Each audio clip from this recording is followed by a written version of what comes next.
Murders and cover-ups, mass burials, sexual abuse and violence. Secrets and skeletons are tumbling out of the closet at Dharmasthala.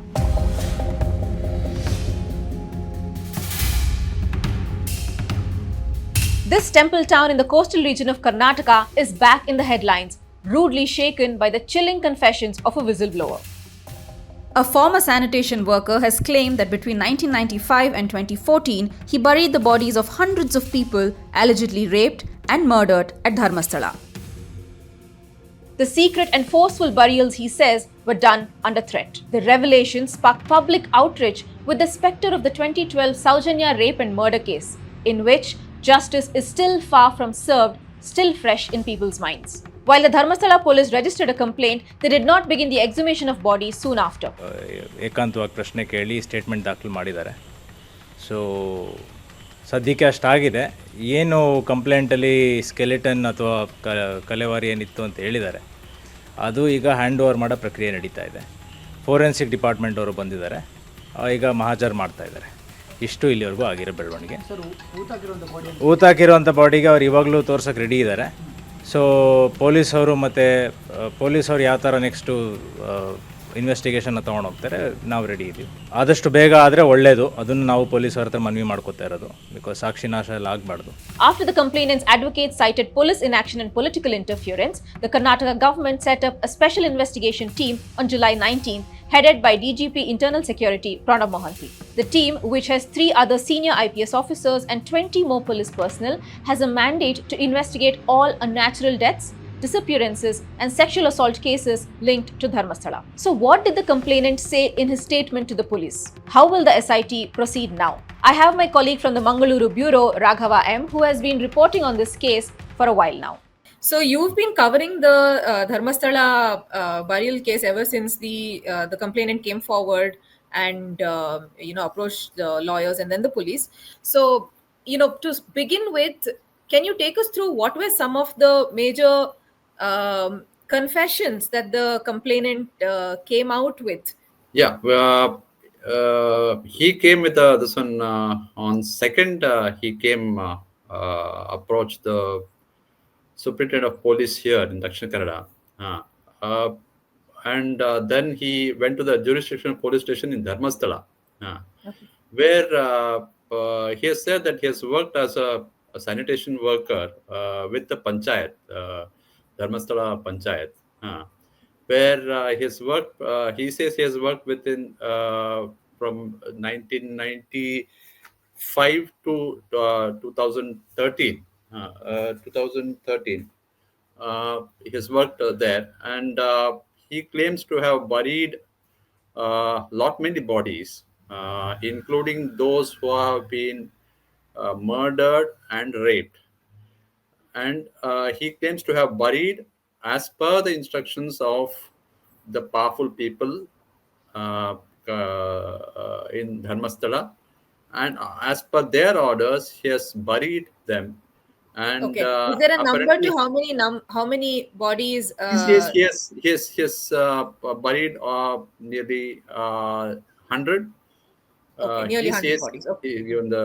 And he has given the number. I don't know whether he has given the exact number. I'm quoting what he has given in the complaint that is given to the police. He says it's around 100. Okay. He has buried. He says these bodies need to be identified and given a decent burial, because what he says is that after 2014, when he refused burying such bodies, he was apparently threatened, and one of their own relatives got sexually assaulted, and therefore he had to leave the place and go into some other place.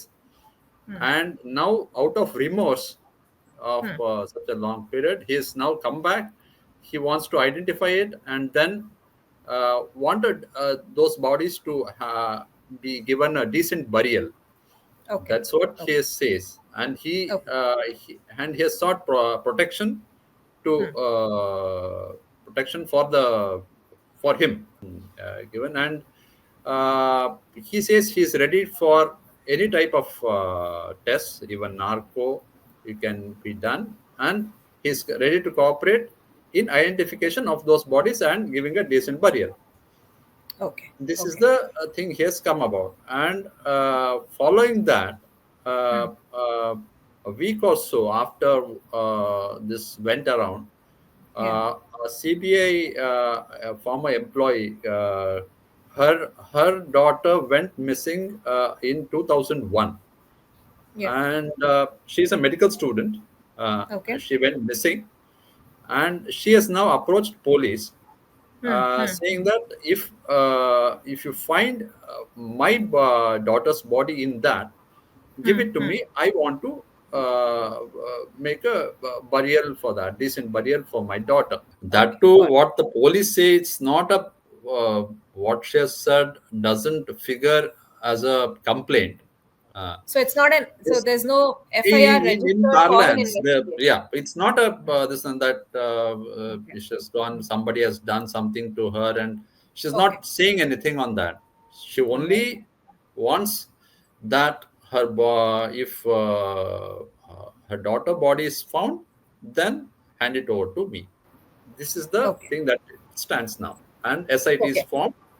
So in both these complaints or demands that have come up, the extent of their demand is only to exhume the bodies and identify them and give them burial, or is there also a further appeal to identify who has done it, and you know is the probe going to be until that point Yeah, of that's what, identifying because who? he the complainant in his thing, he has buried.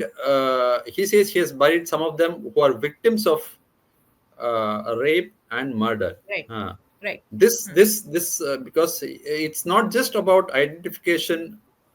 This one, the cause of death. He's hinting at some of those being victims of Serious crimes. Yeah. murder, or say it's a Yeah. Yeah. serious crime which has not been reported so far, because it's gone as a unidentified body and it's been buried and all. And when he's seeing it, then the thing is, in the part of investigation, that also needs to be thrown light on, because when he's Okay. saying it, that also needs to be looked into. ನೀವು complaint ಕೊಡೋಕೆ ಕಾರಣ ಅದೇ ಆಸ್ತಿ ಬೇಕು ಅಂತ ಹೇಳಿ ಅಲ್ಲ ಆ ವ್ಯಕ್ತಿ ಆ ವ್ಯಕ್ತಿ ನಾನು ಯಾರ ಮೇಲೂ ನಾನು ಇದು ಮಾಡ್ತಾ ಇಲ್ಲ. ಅಲ್ಲಲ್ಲ. ನನಗೆ ಬೇಕಾಗಿರೋದು ಇವಾಗ ದೊಡ್ಡ ಅಲ್ಲ ವ್ಯಕ್ತಿಗಳು, ಒಬ್ಬ ದೊಡ್ಡ ವ್ಯಕ್ತಿ ಬಂದಿದ್ದಾನೆ ಗೊತ್ತಿತ್ತಿರುವಂತಹ ಅದು ನಿಮ್ಗೆ ಆನಂತರ ನೀವು ಲಾಯರ್ ಮೀಟ್ ಮಾಡಿ ಲಾಯರ್ ಅನ್ನು ಮೀಟ್ ಮಾಡಿದ್ರು. ಲಾಯರ್ಗೆ ಫೋನ್ ಮಾಡಿದ್ರು, ಲಾಯರ್ ಹೇಳಿದ್ರು ಹೋಗೋಣ ಅಂತ ಹೇಳಿ. ಹಾಗೆ ಇವತ್ತು ಹಾಗೆ ಇವತ್ತು ನಾನು ಬಂದಿರೋದು. ನನಗೆ ಕಾನೂನು ಹೋರಾಟ ಮಾಡ್ಲಿಕ್ಕಾಗ್ಲಿಲ್ಲ. ದೊಡ್ಡವರನ್ನ ನಾನು ಎದುರು ಹಾಕೊಳಕ್ ಆಗ್ತಾ ಇಲ್ಲ. ಅವ್ರ ಕೈಲಿ ದುಡ್ಡಿದೆ, ನನ್ನ ಕೈಲಿ ದುಡ್ಡಿಲ್ಲ. ನಾನು ಯಾರನ್ನು ಎದುರು ಹಾಕೋದು? ಯಾರನ್ನು ಎದುರು ಹಾಕೊಂಡು ನನಗೆ ನ್ಯಾಯ ಸಿಗ್ತದೆ ಅನ್ನುವಂತ ಒಂದು ಗ್ಯಾರಂಟಿ ಇರಲಿಲ್ಲ. So, as we discuss this current case and the developments that have come after that, we also need to, I think, look back, and see what the past holds. So, does the Temple Town have a background of, these sort of serious, grave crimes like rape and murder? Yeah, this temple town, is one of those places where people from across the state have been visiting this place. It's a very revered place. People at times in a particular month, they walk all along. Okay. And in this thing, there have been cases where deaths have been reported along the river, because Netravati river flows Okay. close to Dharmasthala. There have been bodies found there, and also in the rooms that are there. Uh, But some of them, these were reported. These were then, yeah. reported. Bodies have been found. And there are other deaths too in this region, because Okay. we are not hearing this for the complainant is not throwing light on what suddenly has come out. Right? These Yeah. deaths have been reported in this place, and this has come out earlier too. For example, in 1979, a teacher got burnt, and that again pointing to powerful people not being not happy with her promotion as this one in the government school, being behind that. And there is another called Padmalata. Again, it's again in 80s. It happened in 80s, and then that girl was also abducted and murdered. Girl is CPIM leader's daughter. ಅರೆ ನಮಗೆ ಮತ್ತೆ ಸಿಕ್ಕಿದ್ದು 56 ದಿನ ಆದಮೇಲೆ ಅವಳದ್ದು body ಸಿಕ್ಕಿದ್ದು ನಮಗೆ ಇಲ್ಲಿ ಹೊಳೆಯಲ್ಲಿ, ಇಲ್ಲಿಂದ ಒಂದು ಅರ್ಧ ಕಿಲೋಮೀಟರ್ ದೂರ ಹೊಳೆಯಲ್ಲಿ ಸಿಕ್ಕಿದ್ದು. ಅಂದರೆ ಬಾಡಿ ಅಂತ ಹೇಳಲಿಕ್ಕೆ ಎಲ್ಲ ಬಾಡಿ ಎಲ್ಲ ಡಿಕ್ಕಿ ಆಗಿತ್ತು, ಸ್ಕೆಲ್ಟನ್ ಮಾತ್ರ ಸ್ವಲ್ಪ ತುಂಬ ಕೊಳೆತ ಸ್ಥಿತಿಯಲ್ಲಿ ಸಿಕ್ಕಿದ್ದು. ಅವಳದ್ದು ರಿಸ್ಟ್ ವಾಚ್ ಮತ್ತು ಡ್ರೆಸ್ಸಿನ ಮೇಲೆ ಅಪ್ಪನಿಗೆ ಗೊತ್ತಾಯಿತು ಅಂತ. ಪೊಲೀಸ್ನವರು ಬಂದಿದ್ದರು, ಅಲ್ಲೇ ಪೋಸ್ಟ್ ಮಾರ್ಟಮ್ ಎಲ್ಲ ಮಾಡಿದರು.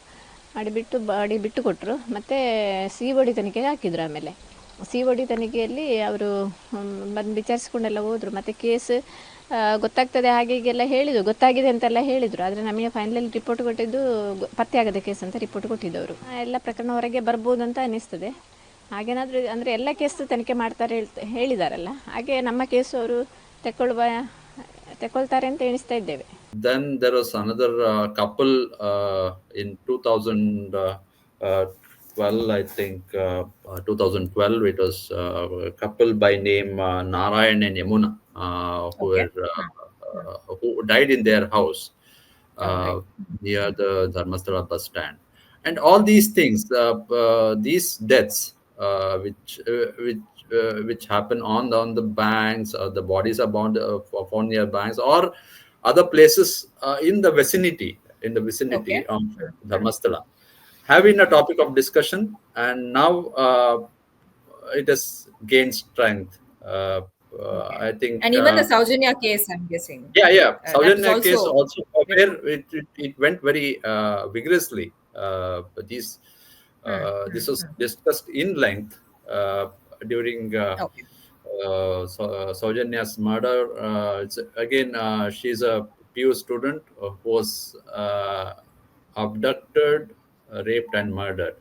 Abducted while she was returning from her college to the house. What has happened is this Dharmasthala thing didn't have a police station during those days.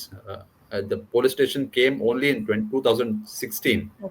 16, and this was part of a bigger taluk called Beltangadi, and quite a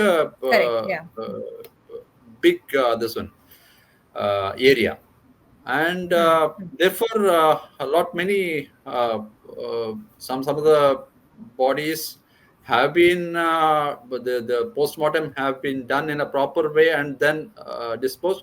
And there's quite a good number of cases where they have not gone in depth with those bodies, because just superficial, like a heart attack or something like that, finish it off and then close and bury. But in a lot of these cases, at least some of the cases that you cited, the cause of death has been termed as, I mean, sort of some natural thing. That's what I'm saying. See, so there's no foul play that have been that has come out. Correct.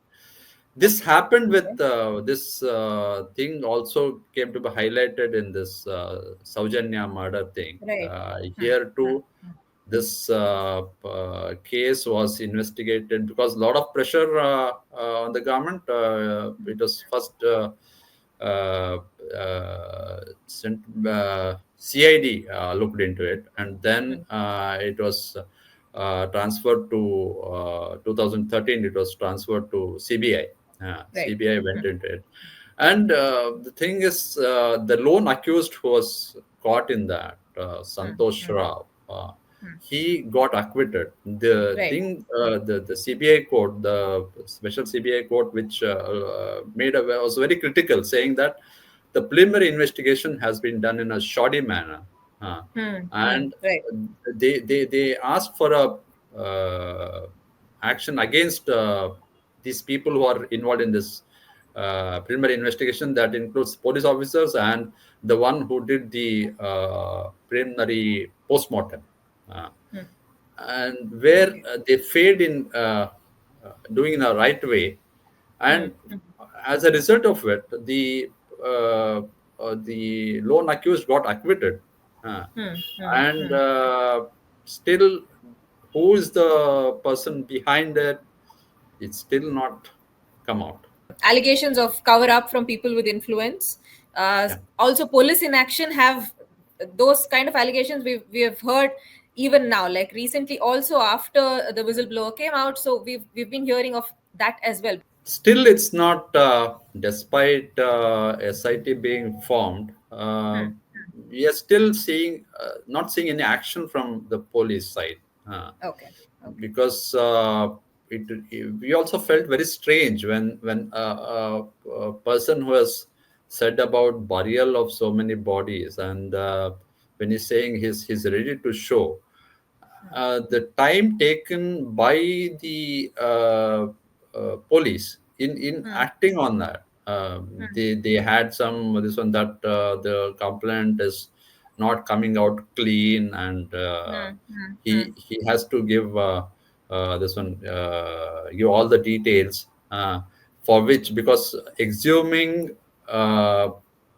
he says he is there's some for some from some bodies which were buried, there are records with the panchayat, and some didn't have. He's Okay. saying in this statement, and as law stands, exhuming cannot be done without court's permission. All right. Okay. What the police was saying, that as he was not come out with all the facts that is needed, it was taking time for them to get the necessary permission from the court, Okay. to get the because Tahsildar has to be there for All right. that to happen. Excellent. Okay. And he is, yeah, and by the way, after this one, he has recorded his the complainant has recorded his statement before the magistrate, Right. Yes. sworn statement before the magistrate, wherein he has produced skeletal remains Okay. of the body that he claims to have exhumed. Uh, Okay. Yes. he has given that. That's how it stands. Okay. Still, that And these process, were exhumed by him. He exhumed. He went to one yeah, particular that's site, exhumed it, again, and then again, came with the. that's another thing. See, nobody, despite he might have buried somewhere, but exhuming it has to be done under this. And that's again that can be questioned, because But uh, has this been admitted as an evidence so far? no, so The far skeletons he came up with. the police have taken the thing, Okay. as he has given it in the court itself. Uh, Okay. that has been Okay. taken, and what happens next is what has to be seen now. Okay, so so I'll come to that. Now that the SIT was established, was set up on July 19th by the Karnataka government. So it is being headed by Pranab Mohanty, and 20 more people, four senior IPS officers, and 20 more police personnel have now been deployed as part of that SIT. Yeah. But give me a sense of when such an SIT is constituted, especially when it is dealing with serious crimes and allegations like these. How is the probe conducted, and what are the steps taken by an SIT when it goes into investigation? SIT now has to, first thing is exhuming. That's the thing. They have to be exhumed, and then the further things come. The identification, the necessary tests are required to be done, and all that. The preliminary things. The first, it is the bodies which he says the uh, uh, yes buried has to be they have to take permission from the court to exhume it, and then have to then initiate the next steps for all the things. As a it's an investigation team, no special procedures for SIT. SIT has to have function as per what's laid in BNSS. Exhuming process, we are yet to see. Okay. It may happen any day shortly, but we have to wait and watch for that. What? Okay, okay, okay. So, lastly, it's been 20 years since some of these bodies have been buried. So, will there be some sort of challenge during, I mean, following the exhumation process, during the tests or the identification? Is there any challenge?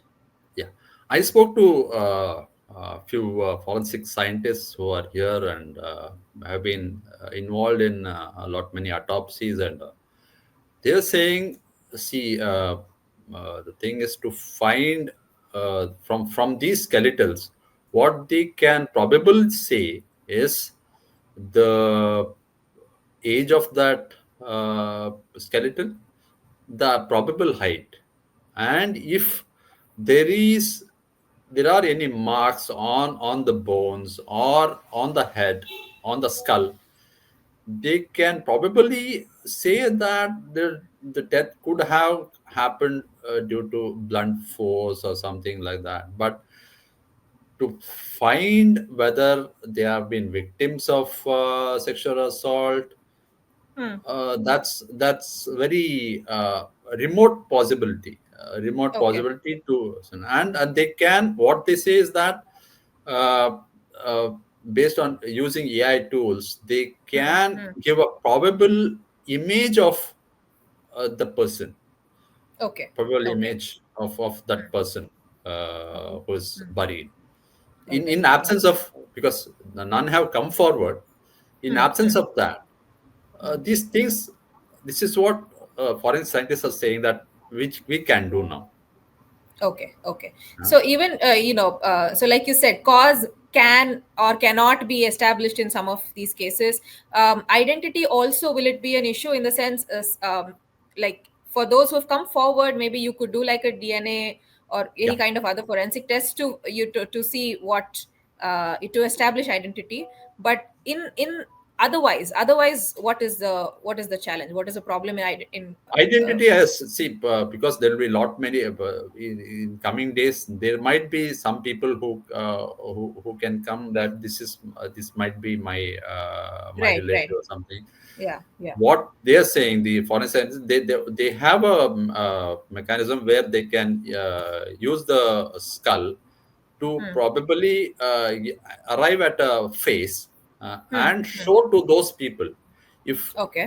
that resembles to similar this one or familiar Missing. to their relatives and who is missing or something, then they can go ahead with the DNA test. Okay. And because Right. uh, it will be difficult if all come and then each, if they start doing, it's because DNA test is, it's takes quite some time to get that Right. Okay. results. And this one, uh, what they say is we can't do it for every person who is coming, who says that the face that is shown to them is similar to the missing relative or something. You can take that and then go ahead with identification. That's what the forensic scientists are saying. ಇದು ಖಂಡಿತ SIT ತನಿಖೆ ಆದರೆ ನಮಗೆ ತುಂಬಾ ಸಂತೋಷ. ಯಾಕೆಂದರೆ ಅದರ ಜೊತೆಯಲ್ಲಿ ನಮ್ಮ ಮಗಳದ್ದು ಕೂಡ ತನಿಖೆ ಆಗಬೇಕು. ನಾನು ಸುಪ್ರೀಂ ಕೋರ್ಟಿಗೆ ಅಲ್ಲಿ ಯಾರೆಲ್ಲ ಸರ್ಕಾರಕ್ಕೆ ಒತ್ತಾಯ ಮಾಡ್ತಾಯಿದ್ದೇನೆ. ಯಾಕಂದರೆ ಇಲ್ಲಿ ಇದು ಆಗಿದ್ದು ಸೌಜನ್ಯ ಅತ್ಯಾಚಾರ ಕೊಲೆ ಪ್ರಕರಣ ಕೂಡ ಆಗಿದ್ದು ಧರ್ಮಸ್ಥಳದಲ್ಲಿ, ಬೇರೆ ಎಲ್ಲೋ ಕಡೆ ಆಗಿದ್ದಲ್ಲ.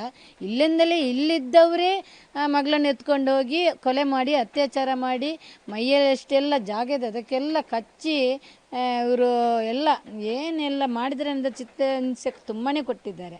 ಆದ್ದರಿಂದ ಇಲ್ಲಿ ಆದಂಥ ಎಲ್ಲ ಅತ್ಯಾಚಾರ ಆದಂಥ ಮಕ್ಕಳಿಗೆ ನ್ಯಾಯ ಸಿಕ್ಕುವ ದೃಷ್ಟಿಯಲ್ಲಿ ಅದರ ಜೊತೆಯಲ್ಲಿ ನನ್ನ ಮಗಳಿಗೆ ಕೂಡ ಇಲ್ಲಿ ನ್ಯಾಯ ಸಿಗಬೇಕು, ಜೊತೆಯಲ್ಲಿ ತನಿಖೆ ಆಗಲಿ ಅಂತ ನಾನು ಇವತ್ತು ಸರ್ಕಾರಕ್ಕೆ ಕೇಳ್ತಾ ಇದ್ದೀನಿ. With the SIT now in place, a meeting will soon be called in the coming days to discuss a plan of action. Will the families of the alleged victims find closure? And more importantly, justice? We will continue to follow the probe closely and bring you all the related developments and updates. Stay tuned and subscribe to The Hindu for more such stories and videos.